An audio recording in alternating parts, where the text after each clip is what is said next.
According to the Oxford English Dictionary, we can define consent as someone's voluntary agreement to or acquiescence in what another proposes or desires, compliance, concurrence, permission. An example is worth 1,000 words. Imagine that a man is having a sexual intercourse with his partner and that he wants to try some new practice, for example, trying out some form of anal penetration. He can just translate into action his new idea. In this case, he'll find out later and only eventually if his partner did like the new practice or not. He will not know how this practice impacts the partner until it's too late to prevent possible negative and harmful outcomes. He will not have any control on the consequences of this practice on his partner, especially in the case that they feel uncomfortable or even violated by this practice. His actions are focused on his needs and not on the relationship with the partner. Another possibility for the man is asking his partner if they may like trying the new practice that he fancied, and if they agree in following up on this. In this case, he is offering his partner time to think about this proposal and the possibility to answer yes, no. In other words, he's asking his partner's formal consent to this new practice, giving them space to feel comfortable. In this way, the man is focusing on the relationship and not only on his needs and desires. In the second case scenario, we are getting much closer to the implementation of the concept of consent within the relationship. But to be honest, we are not there yet. To do so, we need to satisfy another relevant condition that we could explain like this. Let's assume that the partner answers yes to the man's proposal of the new sexual practice, but their body language contradicts this affirmation. They are not really into this new practice, but for some reason they don't feel comfortable sharing why. In this case, will the man be able to recognize that his partner's approval is only formal and not substantial? Will he stop there and offer the partner a safe space to possibly share what's going on?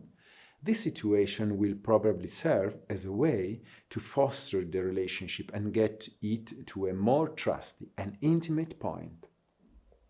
This little story helps us understand how much the concept of consent is linked to an ongoing process of listening and welcoming other people's feelings, emotions, needs, a process of true and deep communication. As stated by the most important EU treaty on gender-based violence prevention, known as the Istanbul Convention, violence against women is one of the crucial social mechanisms by which women are forced into a subordinate position compared with men. This means that gender-based violence is part of the context in which we live daily, that many people may not be aware of it, and at each moment this context is confirmed and reinforced. Being aware of this requires developing a trusty attitude towards doubt and being ready to ask ourselves, is what is happening in front of me okay? Just like our eyes adjust to a dark ambient to better see, we may be led by doing so to gradually recognize the signs of systematic abuse on women. In this case, particularly as men, it becomes more and more important to speak up. Let's make another example. Let's imagine that a few friends are talking and enjoying some free time, or maybe a break at the university or at work. This meeting can happen online or in presence. At a certain point, someone drops a joke or shares a picture in which women are objectified or devalued. For example, let's think to the Italian proverbs, "Woman behind the wheel, constant danger. He who says woman says harm. Women have a problem for every solution." A few of these pictures or jokes can even endorse the rape culture. This can happen in two ways. Either this is the main message, or the main message is apparently another one, but then there is a hidden layer which endorses the rape culture. This happens very often, both on social media and in real life. So being able as men to gently question these behaviors and confront the people responsible can change the landscape and send the message that this is not cool and we aren't living in this context anymore. Like alcohol abuse or a violent upbringing, even suffering can be a risk factor for gender-based violence. For this reason, it's important to spread the message among men that asking for help when we are in pain is an important and brave act. Many men that struggle in their relationships often don't contemplate the scenario in which someone can help them process what they're going through. This attitude has its roots in another die-hard stereotype very common in many male upbringing stories. A man has to endure alone life trials, otherwise he is not a real man.